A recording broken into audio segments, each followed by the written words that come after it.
Je sais pas, c'est pod ou pod? Ah, podcast. Podcast. Podcast. C'est bon, bien installé? Allez, action, alors on commence. Girl power, hein. La vie est une vague.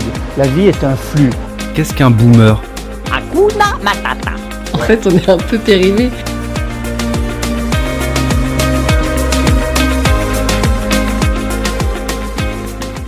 Bienvenue à tous dans le podcast Mémoire de route, le recueil moderne des histoires inspirantes et rassurantes. Parce que parfois, écouter les récits et les chemins des autres, c'est le petit déclic qu'il nous faut pour retrouver du sens.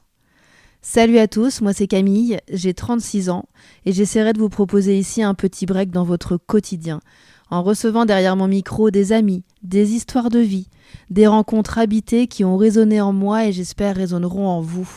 Je vous souhaite à tous une belle écoute. Si j'avais à nommer une personne solaire là tout de suite, je penserais à Marion. Vous savez, c'est ce genre de super nana avec un nombre incalculable de bracelets au poignet. C'est un doux mélange de style entre hippie chic et baroudeuse, mais avant tout une girl power en puissance, amoureuse de voyage, et surtout un brin avant-gardiste. Est-ce que vous vous souvenez des premiers blogs que vous avez lus ou de la création de votre page Facebook ? Instagram, j'en parle même pas parce que c'était hier. Eh bien, elle, c'était l'une des premières, et croyez-moi, ça a bien changé. Marion, merci beaucoup d'avoir accepté de raconter ta route et ton parcours derrière mon micro. Merci pour l'invitation, Camille. Alors Marion, tu es aussi connue sous le nom de Mademoiselle Voyage. Tu es créatrice de voyages depuis 7 ans maintenant, mais aussi blogueuse depuis bientôt 10 ans.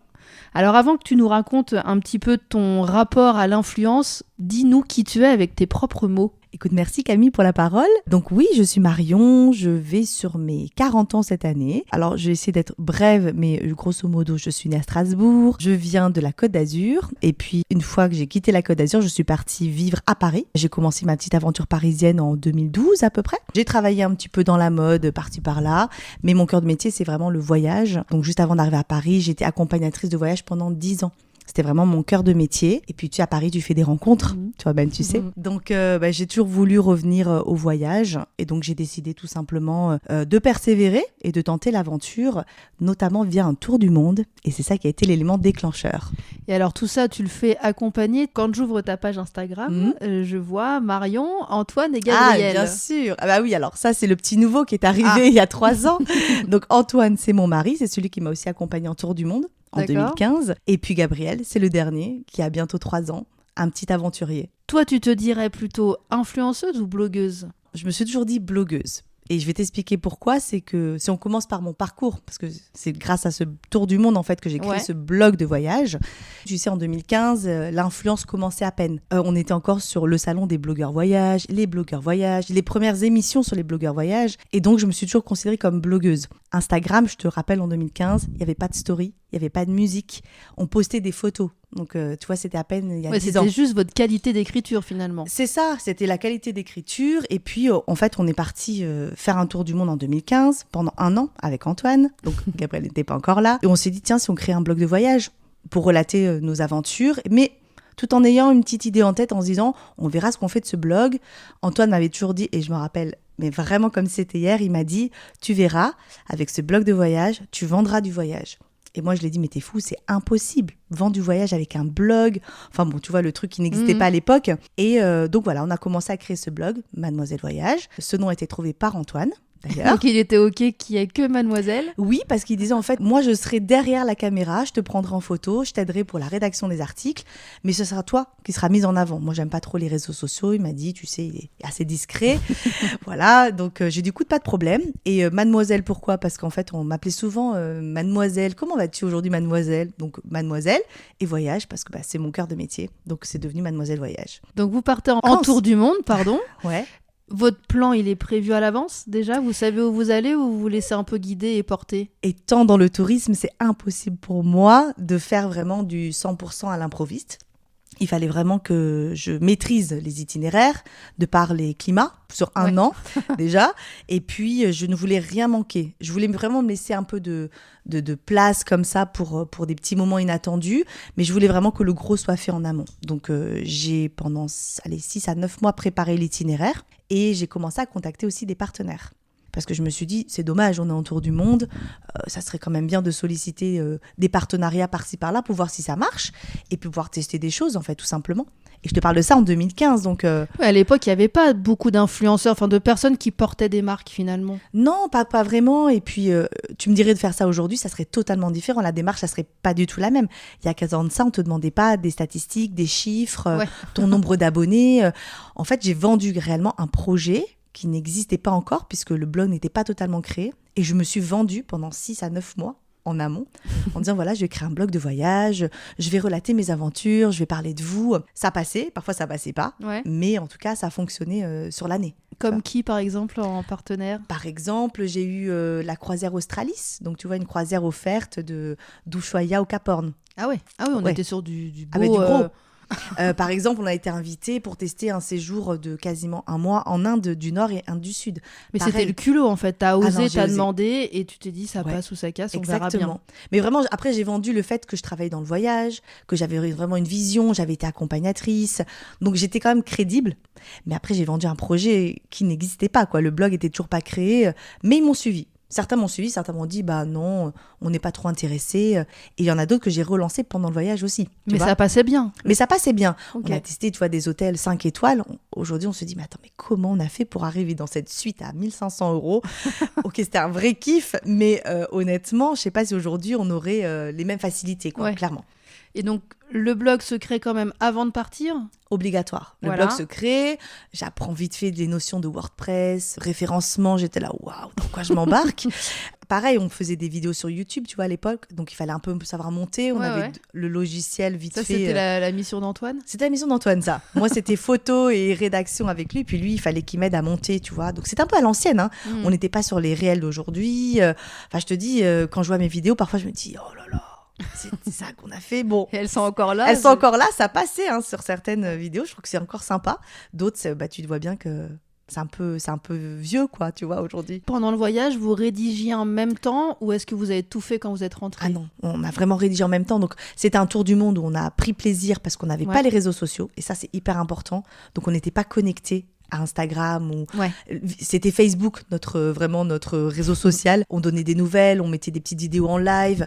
Mais après, on travaillait quasiment tous les jours. On a l'impression, quand on voit tous ces influenceurs aujourd'hui, hein, je dis bien aujourd'hui, Ouais, bien ils sûr. profitent, ils mettent 2-3 stories, puis c'est fini. Mais en fait, ça représente un vrai travail quand C'est même. un vrai travail. Tous les soirs, on travaillait. Tous les soirs, on rédigeait les articles, on montait les vidéos. Il y a qu'Instagram que vraiment, j'ai pas trop utilisé pendant le tour du monde puisque je m'en suis occupée à mon retour. Mais sinon, oui, c'était un vrai travail. Et puis, relancer les partenaires, confirmer, expliquer nos attentes et leurs attentes. Enfin, c'était... Quand j'y repense, c'était un vrai travail, quoi. On s'est reposé, on a profité, mais quand même, on a travaillé, quoi. Ouais, c'était du vrai contenu et de la rédaction. Du vrai contenu, totalement, ouais. Et alors, vous êtes rentrés au bout d'un an? On est rentré au bout d'un an. Vraiment, on est parti jour pour jour, un an pile poil. Et je me rappellerai pour l'anecdote, on était en Colombie. C'était vraiment la dernière étape du voyage. Antoine s'était déjà préparé 2-3 semaines un petit peu en amont. C'était la fin. Moi, je me disais, mais non, on a encore 3 semaines. Fidèle Et, à lui-même, quoi. Fidèle très à terre lui-même, terre. exactement. Moi, fidèle à moi-même. Un peu faux folle. Oh, on a Non, mais- encore le temps. On a encore le temps. Et donc, on arrive à l'aéroport et on s'était complètement planté entre l'horaire de décollage et d'enregistrement. Et donc là, la personne nous dit au comptoir, eh bien, vous enregistrez, ça y est, vous allez décoller dans 25 minutes. Je me dis, attends, 25 minutes, on se dépêche. Moi, j'avais envie de profiter, tu vois, de mes derniers instants en Colombie. En fait, j'ai pas vu le temps passer. Je me rappelle m'asseoir dans l'avion, pleurer à chaudes larmes. J'étais collée au hublot et me dire, ça y est, c'est fini, en fait. J'ai pas vu l'année passer. Et là, bah, tu rentres, quoi. Et tu reprends un peu ta vie parisienne. Vous étiez en plein cœur de Paris? En plein cœur de Paris, à l'époque dans le premier. Et puis, on est resté dans un petit appartement de, 15 mètres carrés à tout casser, tous les deux. Donc, un peu compliqué le retour. Mais on a eu la chance, on a quand même voyagé. On est parti en Thaïlande, on est parti sur d'autres missions. Donc, on était encore un peu dans la continuité du tour du monde à travers différents voyages qu'on a pu faire. Puis après, on s'est dit, il faut qu'on trouve un appartement plus grand. Et on a migré vers le 17e. Ouais. Un super quartier qu'on a adoré. Nous, on s'est rencontrés le temps d'une colonie de vacances. On était animatrices toutes les deux et on Ouais. a accompagné un groupe en Thaïlande. Donc, ça fait partie de la suite de tes aventures. Et alors, quand on rentre d'un tour du monde, Antoine, il reprend directement son boulot. Ouais, je crois qu'il a mis peut-être 2 mois. Mais tu sais, ce qui est important, c'est que quand tu pars faire un tour du monde, beaucoup de gens ne pensent pas à l'après. Et on n'arrêtait pas de le dire, pensez à l'après, pensez à l'après. Donc nous, on avait anticipé dans le sens où, Antoine reprenait son ancien... Est-ce qu'il reprenait son ancien? Non, je crois qu'il avait retrouvé un nouveau travail dans sa même branche.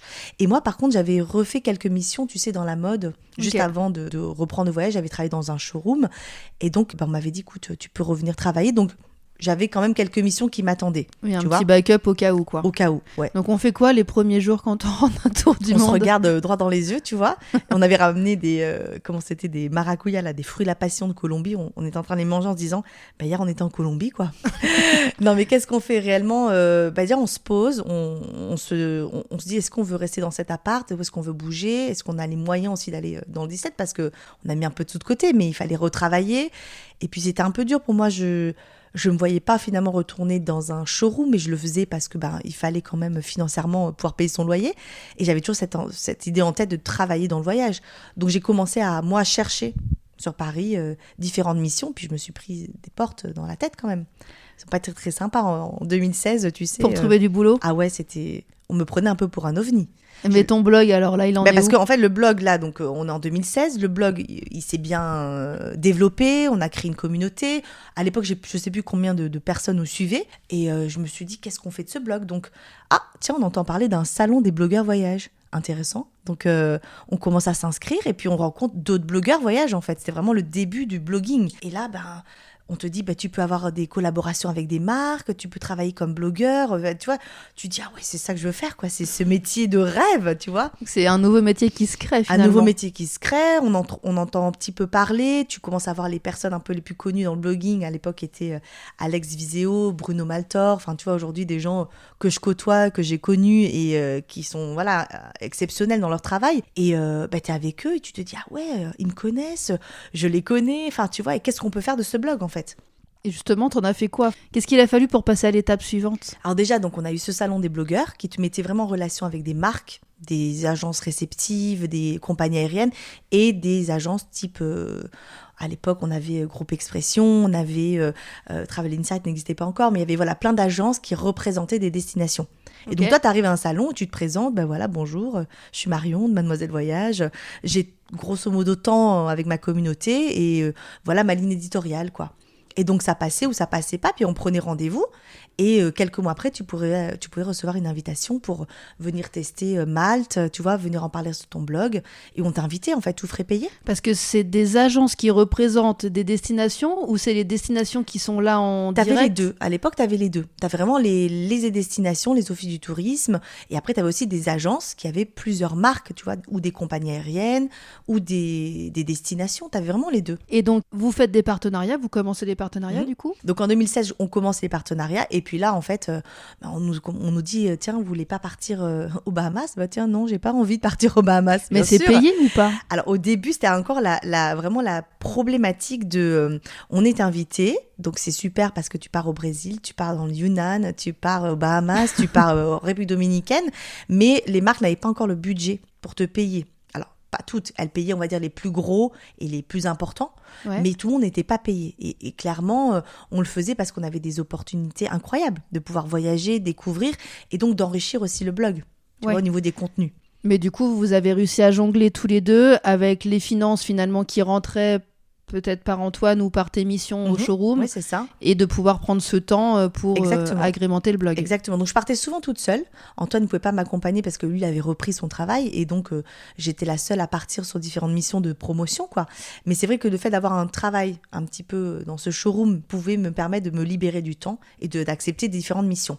Mais ça a duré, on va dire, de 2016 à 2019. Et après, je continue à avoir des missions. Du coup, il s'est passé beaucoup de choses en 3 ans. Déjà, l'arrivée de nouveaux blogueurs. Le fait que il fallait toujours accepter des nouvelles missions. Le fait aussi qu'on te demande de plus en plus d'être payé pour faire ces différentes missions parce que ça devenait un travail. Tu vois, en 2016, on se regardait tous un petit peu, ouais, c'est sympa, on est invités. 2017, on commence à professionnaliser un petit peu ce métier. Tu as eu plein d'émissions télé qui se sont intéressées aux blogueurs voyage, donc forcément, c'était un métier de rêve, ça faisait rêver. T'es invité pour voyager, on se disait, mais tu fais ça gratos? Oui et non. Et puis après, tu commences à demander à être payé parce que ça prend du temps de rédiger des articles, de monter des vidéos. Puis après, tu fais appel à des monteurs aussi. Donc, il faut payer ces monteurs. Donc, tu vois, le métier a évolué aussi en 3 ans. Surtout que les sociétés, elles, ça leur fait une belle pub, une belle com. Totalement, c'était une belle com, mais comme tout travail mérite salaire. Au bout Ouais. d'un moment, tu te dis, c'est génial, mais il faut que moi je paye mon loyer derrière. Donc, les blogueurs ont commencé à dire, non, mais là, on peut plus accepter des missions non rémunérées. Il faut qu'on se fasse payer. Et donc, c'est pour ça qu'entre 2016 et 2019, les choses ont vraiment évolué. Puis, t'as Instagram qui est arrivé, avec non plus des blogueurs, mais des Instagrammeurs. Ouais. Et là, eux n'avaient pas de blog. Eux, clairement, c'était un compte Instagram qui développait. Et là, on voit des nouveaux qui ont faim, clairement, et qui te dépassent, mais à une vitesse incroyable. Les comptes Instagram grossissent à vue d'œil. Tu te dis, mais attends, mais moi, je peine. Qu'est-ce qui se passe, quoi ? J'ai pas pris le train. Waouh, c'est qui tous ces gens, quoi ? Donc, la concurrence était là. Est-ce que ça a abîmé, ça, l'arrivée d'Instagram, des Instagrammeurs, un peu votre métier ? Totalement, parce qu'en fait, moi, j'avais pas Instagram, je te dis, quand je voyageais. Donc, pour moi, il y avait vraiment l'authenticité du partage. C'était ça, l'amour du voyage. Instagram a un peu déformé le voyage. Et d'ailleurs, c'est prouvé, il y a plein de destinations aujourd'hui qui sont mises en avant par Instagram et qui ont été mises en avant.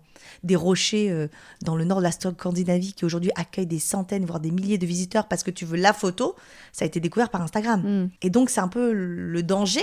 Et en même temps, toi-même, tu fais des recherches sur Instagram pour savoir où tu veux aller et complètement, repérer les meilleurs spots. Donc, mais oui, pour moi, ça a été un peu le danger. Et t'as commencé à développer Insta, du coup. Donc, ensuite. j'ai commencé à développer en 2016 parce que c'était un peu obligatoire. On te disait, il faut Facebook. À l'époque, c'était Facebook, Twitter, Pinterest et Instagram. Donc, il fallait être bon sur ces 4 réseaux. Après, t'as TikTok qui est arrivé. J'ai dit, on peut pas être partout, quoi. Si c'était trop de plateformes. C'était même pas TikTok, c'était Snapchat. Oui, parce que derrière, tu continuais toujours à écrire du contenu Mais bien sûr. sur le blog. Et je me suis rendu compte que finalement, tous les blogueurs qui arrivaient à professionnaliser et à en vivre, c'était des blogueurs qui étaient souvent soit en couple, donc ils étaient 2 à travailler dessus. Et là, c'est pas du tout la même tâche de travail. Soit ils étaient tout seuls, ils avaient une équipe derrière. Donc ils pouvaient partir et accepter toutes les missions. Et moi, j'étais entre les deux. J'avais un travail et en même temps ce blog que j'aimais et que je voulais garder, tu vois. Donc j'ai compris que j'allais pas pouvoir en vivre. Et du coup, là, qu'est-ce qui se passe Mais qu'est-ce qui se passe ? C'est que quand je reviens donc en 2016, j'ai une agence indépendante, une agence de voyage qui vient me voir, qui me dit, écoute, moi je te verrais bien faire du voyage sur mesure. Il faudrait qu'on travaille ensemble et qu'on trouve une collaboration. Donc moi, c'était vraiment l'objectif. Je me suis dit, bah oui, j'ai envie de vendre du voyage. Avec tout ce que j'ai fait, j'ai vraiment plein de choses à dire. Et donc, je commence à travailler avec elle dans le voyage sur mesure. Ok. Et ça dure pendant quelques années, tu vois. Et puis, il y a plein de choses qui arrivent entre-temps. T'as le Covid, qui est important, c'est qui a coupé net notre métier. Et pendant le Covid, je suis aussi tombée enceinte. Donc, tu vois, il y a eu beaucoup de choses qui sont arrivées en même temps. Finalement, ça tombait plutôt pas mal. C'était pas mal, mais si tu veux, il y a eu beaucoup de remises en question. Donc, Ouais. t'as le Covid où tout s'arrête d'un coup, mais là, tout s'arrête pour les blogueurs, pour les professionnels du voyage. Et donc, tous les blogueurs qui avaient des missions par-ci, par-là, certains ont arrêté en disant, il faut qu'on vive. On n'a plus de mission payée, qu'est-ce qu'on fait ? Donc, eux, ils sont partis. Ils sont sortis du game, comme on dit. Ouais. T'as les Instagrammeurs qui n'avaient plus de quoi faire. Donc, ils se sont dit, attends, on n'a plus rien dans le voyage. Tiens, si on partait dans le lifestyle. Parce que lifestyle, ça paye. Tout ce qui est beauté, cuisine. Ouais. Tu vois, ils ont trouvé un petit peu d'autres chemins. Et puis moi, j'étais là, mais qu'est-ce que je vais faire ? J'ai l'agence de voyage sur mesure. On s'en est sortis. Mais écoute, là, je suis un peu perdue. Est-ce que je vais rester dans le voyage ou pas ? C'était un peu compliqué 2020. Donc ça, c'était 2020. Arrive Ouais. Gabriel. Arrive Gabriel. Et là, je me dis, c'est génial, je continue le voyage sur mesure, je suis enthousiaste. Et puis finalement, avec l'agence en question, nos chemins prennent des directions différentes. Et puis, je me dis, il va falloir que je fasse quelque chose et il faut que je continue dans le voyage sur mesure. Donc avec Antoine, on en parle et puis il me dit, non, il faut que tu montes ton agence. Et clairement, Pourquoi tu t'es pas lancé plus tôt à monter ton agence ? parce que j'avais pas du tout confiance en moi. Même si je savais ce que je faisais était bien, mais j'avais pas confiance. Je savais que monter une agence, c'était très compliqué. J'avais peur. J'avais peur de me prendre une porte clairement dans la tête. Je me suis dit, et si ça marche pas, je fais quoi ? Donc, se lancer, ça a été très compliqué. Donc, il a fallu monter un dossier, bien évidemment, un prévisionnel. Tout ça, j'avais jamais fait, moi. Ouais. C'était facile, hein. Je travaillais pour une agence. J'étais travel planner, parce que ça aussi, c'est un nouveau terme. Mais travel planner, j'étais travel planner on expliquera pour une peut-être agence la de voyage, différence. donc, on expliquera tout à l'heure, mais je travaillais pour l'agence. Et puis là, je me retrouve à devoir tout gérer, monter un projet prévisionnel, les chiffres. Parce que ton métier de blogueuse, finalement, te suffisait pas pour vivre, ou Non. si au contraire ? Non, ça me suffisait pas. Ouais. Ce que je te disais, c'est que toute seule, tu peux avoir quelques missions rémunérées, mais pas assez pour en vivre. C'était un complément de revenu. Tu vois, je le gardais comme ça. Et je voyais bien, je te dis encore une fois, les personnes qui arrivaient à en vivre étaient à 2. Tous ceux qui sont en couple, en fait, partagent le travail, hein, donc clairement. Mais quand tu es tout seul, tu dois tout faire toute seule. Et c'est pas possible.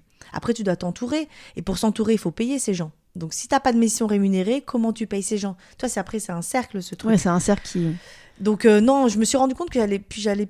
Est-ce que j'avais envie vraiment d'être blogueuse voyage ? Je sais pas. Tu vois, quand j'ai vu l'arrivée des Instagrammeurs ou ceux de Snapchat, parce qu'il y avait Snapchat aussi, je me suis dit, oula, je m'y retrouve plus.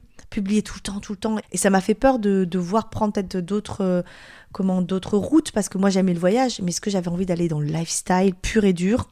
Est-ce que j'avais envie, excuse-moi, ça va être un peu cru ce que je te dis, mais est-ce que j'avais envie de faire la promotion de boîtes de thon, hein, tu vois, pour gagner ma vie en me disant, c'est pas grave, je vais trouver un lien avec le voyage ? Non, parce qu'il y a beaucoup de blogueurs aussi qui ont commencé à s'ouvrir sur le lifestyle. Et là, moi, je m'y retrouvais plus, quoi, clairement. Et est-ce que c'est dur aujourd'hui d'avoir des contrats avec tous ces influenceurs qui existent ? Alors, je pense qu'aujourd'hui, c'est beaucoup plus dur qu'il y a 10 ans. Tout simplement parce qu'on va te demander plusieurs choses. On va te demander ton nombre de followers, tu vois. Donc, il faut que tu aies quand même une communauté assez importante. On estime qu'à partir de 10-15 000, tu es déjà micro-influenceur. Et quand tu commences à être à 80 000, 100 000, tu vois, tu as une belle grosse communauté. Donc, c'est dur aujourd'hui de grimper avec les algorithmes. Avec Instagram, gagner des abonnés aujourd'hui, c'est très compliqué. C'est plus comme avant. Avant, des partages de comptes, tu pouvais gagner 1000, 500. En une semaine, tu gagnais vachement d'abonnés. Et aujourd'hui, quand tu gagnes 10 abonnés, t'es content, quoi. Tu vois ? Non, c'est vraiment compliqué. Et il faut être très régulier. Il faut publier souvent. Donc là, t'as l'arrivée en plus de la vidéo, des réels sur Instagram. Donc en fait, on te demande toujours d'être là, d'être présent. Et si t'as le malheur de quitter Instagram un petit moment, tu es pénalisé. Donc c'est compliqué. T'es un peu tributaire, quoi. Donc tu sens que, tous les blogueurs et Instagrammeurs que je connais, ils sont toujours obligés de poster, de donner des nouvelles. Tu vois, t'es tout le temps sur ton téléphone. Donc il faut aimer ça, il faut être régulier. Et les contrats, mais bien évidemment, il faut aussi aller les chercher parce qu'il y a moins de budget qu'avant. Donc dans le voyage, c'est pas évident de se faire remarquer. Et il faut avoir une vraie identité. Aussi, tu vas voir, il y a plein de comptes, ils se ressemblent. Ils font les mêmes poses, ils vont au même endroit. Enfin, tu vois, quand je vois des gens aller à Bali, pour moi, Bali...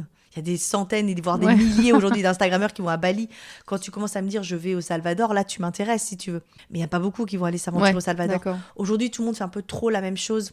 Tu vois, c'est un peu dommage. Et donc, je pense que c'est plus difficile de faire ce métier à plein temps. Quel rapport tu as, toi, par rapport à ce qui différencie un influenceur d'un blogueur aujourd'hui Aujourd'hui, j'ai l'impression que le mot blogueur, moi, je le garde encore quand tu as un blog. T'as un blog, t'étais blogueur, et je suis la vieille génération.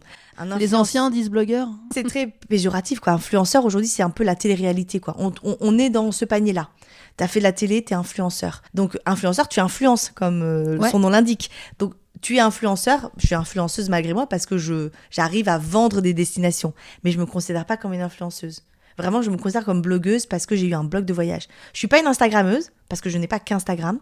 Donc, tu vois, ça aussi la notion. Okay. Et influenceuse, pour moi, c'est vraiment...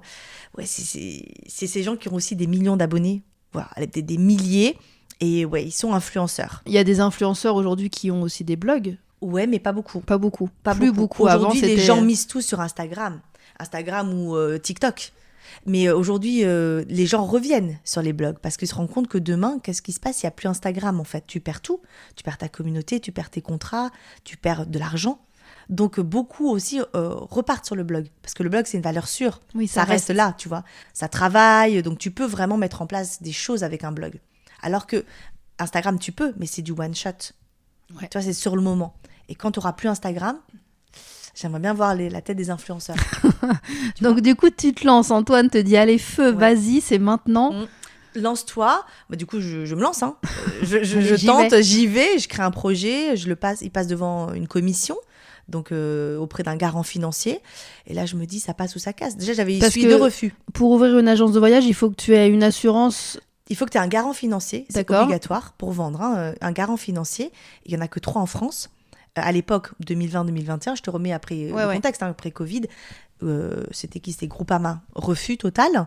Puis il y en a un autre, je ne sais plus le nom. Ils m'ont dit non, on ne prend plus de dossier. Donc il me restait que la PST, qui est le plus gros garant financier des agences de voyage en France. C'est des garants financiers en cas de rapatriement, en cas de faillite de l'agence. Ah, c'est ça. En cas de faillite de l'agence, il faut que tu aies un garant financier pour pouvoir couvrir les frais. Des gens qui sont tes clients, finalement. Exactement, des individuels qui partent. C'est surtout pour ça la garantie financière. Et quand tu as la garantie, après, tu as ton numéro d'immatriculation. Les deux vont ensemble. Okay. D'abord, le premier stade, c'est la garantie financière. Et là, pour l'avoir, quand tu as déjà 2 refus, tu te dis, il me reste plus que le 3e, la PST. Et donc, j'ai présenté le dossier devant un jury, une commission. Je me rappellerai toujours, on me dit, vous serez 2. Enfin, il y aura 2 personnes devant vous, c'était en visio, parce qu'on était encore en Covid. Donc, il y aura 2 personnes devant vous, et puis vous présenterez votre projet. Et là, j'allume Skype. Il y avait 6 personnes devant moi. Tu sais, je vois les visages apparaître. vignettes qui arrivent. Je me suis dit, mais qu'est-ce que c'est ? Où est-ce que je vais là ? Et en fait, dans ma tête, je me suis dit, encore une fois, le manque de confiance, ils vont me piéger. Ils vont vouloir vraiment faire en sorte que je n'y arrive pas. Et en fait, le président qui me faisait passer la commission me pose des questions un peu bateau, quoi, pour moi. Tu vois, du style, alors comment ça se passe si vous devez organiser un voyage demain et que votre prestataire fait ci ou ça ? Je me suis dit, mais c'est facile, ça fait 5 ans que je fais ça, donc pour moi... Donc voilà, c'était plein de questions vraiment, évidentes. Et donc, ils ont vu que je maîtrisais le sujet, ça faisait 5 ans que je faisais ça. Ils ne pouvaient pas me piéger, surtout la partie vraiment création, technique. Logistique, quoi. La seule chose où j'ai commencé à avoir un petit piège arrivé, c'est sur la partie financière, tu vois, de mon prévisionnel. Ouh là là, on parle chiffres. On dit, ouh là, on parle chiffres. C'était un analyste financier, je me suis dit, ah ben là, c'est fini, c'est mort. J'aurai jamais ma garantie. Et au final, j'ai su rebondir par une autre question, tu vois. J'ai dit, oui, c'est ça, tout à fait. Et là, tu te lances, du coup. Là, je me lance, j'ai la garantie financière, j'ai mon numéro d'immatriculation, mais tout prend un temps fou. C'est pas en un claquement de doigts, c'est des mois. T'arrives en juillet, ça y est, j'ai ouvert l'agence. Et heureusement, j'avais ce blog. Parce que ce blog, entre-temps, je continuais à l'alimenter. Donc, ça me ramenait du flux, donc des demandes de voyage, tu vois. Ouais. Pendant 5 ans, je n'ai jamais prospecté pour trouver des clients. Donc, ce blog était ultra important pour moi. Oui, parce que le contenu que tu ramenais dans l'autre agence où tu travaillais avant, c'était ton contenu par l'intermédiaire du blog. Exactement. Tous les leads rapportés pour l'agence pour laquelle je travaillais, c'est ça, venaient du blog. Donc, je ne pouvais pas le délaisser, c'était impossible. Ouais, ça aurait été trop dommage de ne pas te lancer, quoi. Aujourd'hui, tu ne prospectes pas. T'imagines, tu ouvres une entreprise, tu n'as pas cherché tes clients. Tes clients viennent à toi. Donc, c'est formidable. C'est magique. Donc, il fallait continuer d'alimenter le blog, d'écrire des articles. Et en même temps, travailler pour ton agence, quoi. Et tu découvres tout, la facturation, tu fais tes carnets de voyage, tu t'occupes de la vente, tu gères tout, tu apprends tout, en fait. Donc, en fait, c'est des clients qui viennent te voir, qui disent « Bonjour, on voudrait partir... » Ils ont déjà leur destination en tête ou justement ils aiment être guidés là-dessus ? T'as les deux. T'as ceux qui sont passés par les articles qui te disent « Ah, vous nous avez donné envie, nous aussi on veut aller en Guadeloupe, est-ce que vous pouvez nous faire un voyage sur mesure ?» Donc là, c'est facile, ils sont passés par l'article de la Guadeloupe. Il y en a d'autres qui te disent « Est-ce que vous faites, par exemple, la Tanzanie ? Parce que je ne la vois pas sur votre blog. » Oui, je la fais, puisque je fais le monde entier sur du sur-mesure. Donc ça te ramène vraiment 2 types de clientèle différents. Et c'est plus des familles, des sociétés, c'est quoi ? C'est des individuels, donc des couples, des familles et des petits groupes d'amis. Je ne fais pas de l'entreprise pour l'instant. Ça m'est arrivé d'avoir 1 ou 2 dossiers, mais je fais des tout petits groupes. Je ne veux pas faire du 50 personnes. D'accord. Ça ne m'intéresse pas pour l'instant. Mon cœur de métier, c'est vraiment le sur-mesure pour des individuels. J'adore chercher, tu vois, le petit plus du voyage. Des choses où 50 personnes, il faut pouvoir les loger, il faut pouvoir les mettre dans tel restaurant. Avec le particulier, tu le mets où tu veux, quoi. Ouais. Aujourd'hui, ton blog, il tourne encore. Est-ce que tu fais encore des missions ? Alors, j'ai arrêté donc en 2019 les missions. Okay. Aujourd'hui, je fais d'autres missions et c'est ça qui est hyper intéressant, c'est que j'ai fait évoluer le métier. Parce que je pense que je suis aujourd'hui la première, ce qu'on appelle micro-influenceuse. Micro parce que j'ai pas une grosse communauté sur Instagram. Et donc, mais j'influence quand même par mes voyages et par ce que je propose. Donc, micro-influenceuse. À détenir aussi la garantie financière, donc pouvoir vendre du voyage. Et je pense qu'en France, pour l'instant, il n'y en a pas beaucoup qui ont les 2 casquettes. Ouais, tu en parlais brièvement tout à l'heure, mais il y a ce terme de personnes qui sont agences de voyage et il y a travel planner. Ouais. C'est quoi la différence ? Alors, l'agent de voyage, en fait, est autorisé à vendre du voyage, puisqu'il a une licence, une garantie financière. Le travel planner, aujourd'hui, ça peut être, entre guillemets, monsieur tout le monde, qui adore voyager et qui ouvre une page Internet ou un compte Instagram et qui se dit travel planner. Donc, il va te faire les recherches, donc au niveau de l'aérien, il va te proposer des hôtels, des activités, il te fait un carnet de voyage et il te met dans ce carnet de voyage des liens d'affiliation. Après, tu es libre ou pas de cliquer dessus, de réserver, mais ça, c'est ça son métier. Il n'a pas le droit de te vendre en direct. D'accord. Ça, c'est interdit. Donc, est-ce que les personnes qui passent par ces travel planners, finalement, sont assurées s'il se passe quelque chose ? Non, t'es pas du tout assuré. C'est-à-dire que, d'ailleurs, ils te le disent tous, attention, nous, on ne réserve pas. S'il y a le moins de problèmes, c'est votre faute, quoi. Ouais. Nous, on vous a donné un carnet, vous avez acheté une prestation de service, merci, bonsoir. Ça s'arrête là. Donc, c'est un peu le danger de cette profession, parce que, du coup, on n'arrive pas encore à lui donner un vrai titre travel planner. Ok, ça prolifère à une vitesse dingue aujourd'hui sur les réseaux, mais derrière, les agents de voyage sont furieux, parce que quand tu entends un discours comme nous, on est moins cher qu'une agence. Oui, non, vous êtes moins cher, mais surtout, vous ne réservez pas, vous n'avez pas les mêmes garanties, les mêmes responsabilités. Et vous n'avez pas eu les mêmes frais de départ non plus à... Pas du tout. Ouais. Et donc, c'est facile de dire qu'on est moins cher. Tu vois, imagine-toi, Camille, demain, tu achètes une machine pour faire du pain. Tu fais du très bon pain. Attention, hein. Ton pain est excellent, puis tu te dis, tiens, je vais le vendre juste devant, pas loin d'une boulangerie. Je vais me faire un petit corner, tu vois, et je vais vendre tout mon pain. Qu'est-ce qu'il va te dire le boulanger au bout d'un moment ? Ok, il est super bon, mais tu casses le prix. Tu vas mettre ta baguette à 30 centimes. Ah bah oui, t'es moins cher qu'un boulanger, mais finalement, en fait, t'as pas les mêmes Ça vous fait mal un peu l'apparition de ces métiers-là ou... Ça fait mal. Alors moi, ce qui m'a fait mal, c'est quand j'ai envoyé un devis pour les Philippines à une cliente qui adorait mon voyage, ça rentrait dans son budget, et elle m'a dit, on est passé par un travel planner parce que c'était moins cher. Tu vois, là, ça m'a fait mal, parce que je me suis dit, tout ce travail que j'ai fait pour elle, au final, elle passe par un travel planner. Et je lui ai dit, mais vous savez ce que c'est qu'un travel planner ? Oui, je sais, mais c'était moins cher. Donc oui, et le problème, c'est que les émissions de télé s'intéressent aussi aux travel planners, les mettent en avant. Or, à ce jour, c'est pas encore une profession qui est autorisée. C'est un peu comme les taxis et les Uber, finalement. C'est même un peu... c'est un peu le même genre, sauf que là, on est quand même on est avec le droit européen, le code du tourisme, et qu'on rigole pas avec ça, quoi. Donc là, ils sont vraiment en train d'en parler.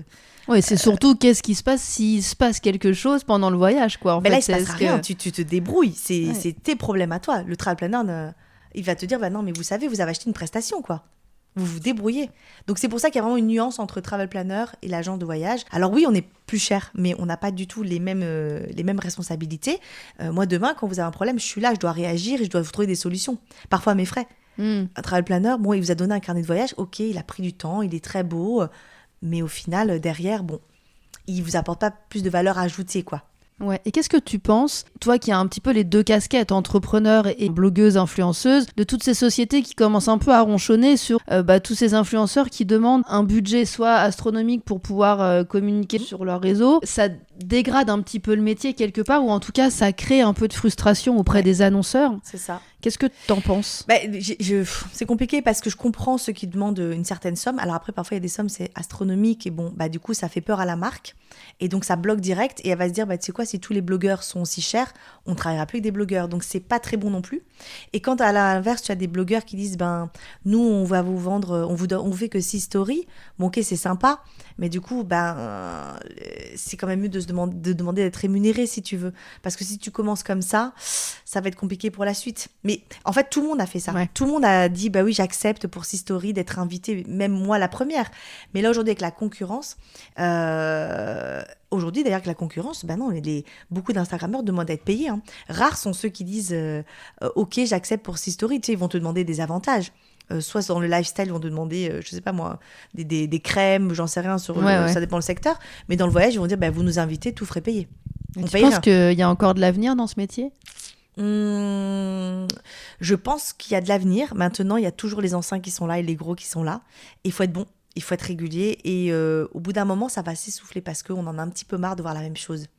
Donc, il faut être original. Je pense que tu peux continuer si tu es régulière. Moi, je connais des blogueurs, ça fait déjà 10 ans qu'ils sont là et j'adore les voir. Ouais. Et je me lasse pas. Il y en a d'autres. Je te dis, quand tu fais la même pause à Santorin, dans le même clocher, non mais tu vois, je m'en lasse vite de tout ça. Et les gens, d'ailleurs, c'est pour ça, ne s'abonnent plus à des comptes parce qu'on en voit trop. Je sais pas si toi, tu t'abonnes à tous les comptes de voyage ou tu sélectionnes. Disons qu'il y a 10 ans, 15 ans, c'était tout nouveau. On suivait tout ce qu'on pouvait. Maintenant, Maintenant, tu sélectionnes. C'est ça. Et puis, si tu te reconnais pas dans la manière de voyager, non. Et puis aussi, tu as les couples qui se séparent. J'en connais aussi, tu vois. Oui. Donc, du coup, maintenant, chacun fait un peu sa route de son côté, mais garde le compte, tu sais, en commun pour voyager. Donc oui, les choses vont évoluer, c'est sûr. Et puis, il y a peut-être demain un nouveau réseau social qui va apparaître. Déjà, on parle de, TikTok a bien concurrencé Instagram. Donc, il y aura toujours quelque chose de nouveau.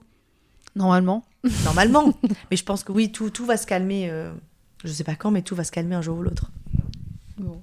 Et c'est quoi tes projets à venir, du coup ? Parce que là, tu as ton agence depuis plus de 2 ans maintenant. Ouais, c'est ça. Ça fait 2 ans en juin. Ok. Ton blog, il a bientôt 10 ans, comme on a dit au début. Ouais. Donc, la suite du projet, la suite de tes envies, c'est quoi ? Écoute, c'est de trouver des nouvelles solutions pour développer le blog, pour que ça soit plus rapide pour les personnes qui passent par le blog, qu'elles trouvent les informations. Donc, c'est repartir aussi un peu sur le blog, créer de nouveaux contenus, des nouveaux articles. Et en même temps, développer de nouvelles destinations. Par exemple, je vais te dire le Nicaragua, le Panama, que j'ai fait il y a longtemps, mais qui ne sont pas encore sur le blog parce que je n'ai pas eu le temps, tout simplement. Okay. Donc voilà, ce serait trouver des nouvelles solutions aussi pour aller plus vite. un peu plus tech et avec l'intelligence artificielle, par exemple. Ouais, c'est un vrai sujet. Mais je pense que ça, c'est Ouais. carrément un sujet qui mériterait qu'on en parle plus longuement. Mais Ouais. le tourisme du futur. C'est ça, et il faut écouter ce qui se dit là-dessus parce que c'est très intéressant. Si certaines personnes recherchent un voyage, comment ça fonctionne finalement? Ils viennent te voir et tu leur fais un programme. Comment Alors, ça marche? Étant une agence de voyage en ligne, je ne vois pas les clients. Ok. Certains me demandent de boire un café, un déjeuner, j'adore, j'accepte. C'est une fois que le voyage est plus ou moins signé, parce que je peux pas déjeuner avec tout le monde, même Ouais. si j'aime tout le monde, mais je peux pas. Donc, du coup, Il y a deux façons, c'est que tu peux me demander un devis pour n'importe quelle destination. Je fais du sur-mesure dans le monde entier. Maintenant, aujourd'hui, j'ai pris la décision pour certains pays de facturer la demande de devis. Et je vais t'expliquer pourquoi. Je le faisais pas jusqu'alors. Mais quand on te demande 10, 15 demandes de devis, par exemple pour les États-Unis ou la Polynésie, ce sont des voyages qui prennent un temps monstrueux. Moi, je fais du sur-mesure, donc je ne suis pas capable de sortir un devis en 5 minutes. Donc, ça me demande de solliciter les partenaires avec les décalages horaires et tout. Tu vois, c'est un devis Ouais. peut prendre beaucoup de temps. Et donc, quand ça rentre dans l'enveloppe budgétaire du client, que le client est content et qui te dit à la fin, finalement, je l'ai fait par moi-même. T'imagines la frustration au fond de moi. Donc, je peux plus travailler jusqu'à minuit. oui, parce que finalement, il a les noms, les adresses, il a Alors, tout je donne sur pas toi. tout, non, je donne pas Ouais. tout, bien évidemment, mais il a comme la trame, le travail a été fait en amont. Et donc, tu peux plus travailler jusqu'à minuit et demi, tu peux plus travailler tous les week-ends, en fait. Et à un moment donné, j'ai le droit aussi d'avoir une vie à côté. Donc, je me suis dit, sur certaines destinations, comme les autotours aux États-Unis, au Canada, la Polynésie, les voyages qui me demandent vraiment beaucoup, beaucoup de travail en amont, c'est pas que les autres m'en demandent pas, mais là, Ouais. c'est des dossiers vraiment très, très longs à faire. Je facture le devis. Donc, je vais demander à peu près 150 € Ok. pour commencer le devis.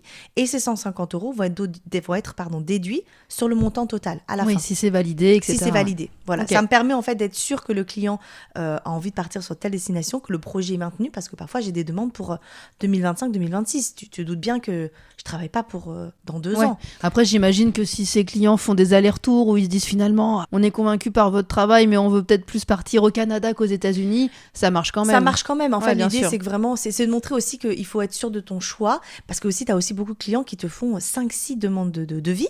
Ils savent même plus quitter. Hein. Alors, vous, c'est qui déjà? Ah non, attendez, alors, vous êtes Clotilde? Non, moi, c'est Marion. Donc ça, c'est un peu perturbant.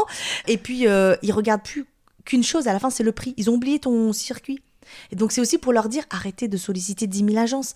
Il faut que vous ayez un feeling avec la personne. Tu vois, qu'est-ce que vous avez aimé chez elle? Qu'est-ce que vous n'avez pas aimé dans l'autre agence? Et c'est aussi leur faire prendre conscience que ça sert à rien.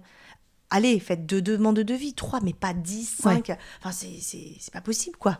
Ouais, ça marche pas. Et puis surtout, c'est du temps. Et c'est du temps. Pensez que nous, derrière, voilà, on travaille. Non, c'est plus possible de travailler comme ça. En général, ils passent par ton blog, donc Ouais. ils connaissent un peu ta patte. Ou ils me suivent à travers les réseaux. Donc, Ok. déjà, parfois, certains me tutoient parce qu'ils ont l'habitude de me suivre. Donc, c'est assez drôle. Mais j'ai un peu du mal avec le tutoiement quand je fais des devis. Et puis, d'autres te disent, ah, j'ai lu vos articles, c'est passionnant et vous me donnez envie. Donc, voilà. Moi, j'accorde l'importance avec l'humain. C'est très, très important qu'on ait un feeling. Et toi, tu suis des influenceurs, des blogueurs? Ouais, bien sûr. Plein? Plein, non. Aujourd'hui, j'ai sélectionné, puis je suis amie avec des blogueurs et Ouais. influenceurs, en fait. Hein. Forcément, c'est un petit milieu. On se côtoie, on se voit, on est à l'extérieur. Et l'ambiance est chouette? L'ambiance, c'est... Alors, avec certains, c'est super. Ouais. Mais à partir du moment où tu es sur ça peut être très concurrentiel. Tu peux aussi Ouais, ne c'est pas ça. t'entendre, hein, faut être honnête. Je m'entends pas avec tout le monde non plus, pour diverses raisons, mais dans l'ensemble, il y a une bonne entente. Ok. Quand tu es sur le même créneau, ça peut devenir compliqué, surtout quand tu es envoyé sur les mêmes missions et qu'on te dit ton profil est en concurrence avec l'autre personne. Là, ça devient problématique. Ouais, d'accord. Voilà. Et votre dernier voyage, c'était quoi? Alors, le dernier voyage, on revient d'une croisière dans les îles Grenadines. Waouh. Donc voilà, ça, j'ai été invitée par un propriétaire de catamaran. Ok. Et il cherchait une petite agence indépendante pour faire la promotion des croisières dans les îles Grenadines. On parle de croisières privatives, donc t'es pas avec d'autres personnes, Ouais. et avec un itinéraire personnalisé. Donc on est parti 2 semaines. Trop bien. C'était fin avril, début mai. Et t'as emmené Gabriel? Bien évidemment. Je l'emmène partout. Est-ce que le fait d'avoir eu un enfant, ça a twitché l'orientation de ton blog? L'orientation du blog, non, pas vraiment, parce que ça reste toujours pour des individuels. Maintenant, j'essaie toujours d'avoir une partie famille. Parce Ok. que du coup, je développe aussi les voyages famille. Mais il faut que les personnes s'y retrouvent. Aussi bien des couples que des familles. Donc, je mets les deux à chaque fois. Mais je trouve ça génial de voyager en famille. Et tu te vois où dans 5 ans? Toujours en voyage. Pourquoi Ouais. pas dans 5 ans faire notre tour du monde? Je dirais pas non. Avec 2 enfants peut-être.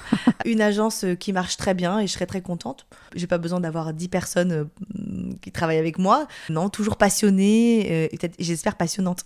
J'adore, c'est la conclusion parfaite. Merci Marion d'avoir pris le temps de nous raconter un petit peu ta route et de nous éclairer sur ce sujet. Je vous invite vivement à aller lire le blog de Mademoiselle Voyage. Je vous remets toutes les informations sur Marion juste en dessous de l'épisode. Quant à nous, on se retrouve dans 15 jours pour la sortie d'un nouvel épisode. N'hésitez pas à liker ou à commenter celui que vous venez d'entendre, ça m'aidera beaucoup à avancer. Encore merci de votre écoute et à très vite.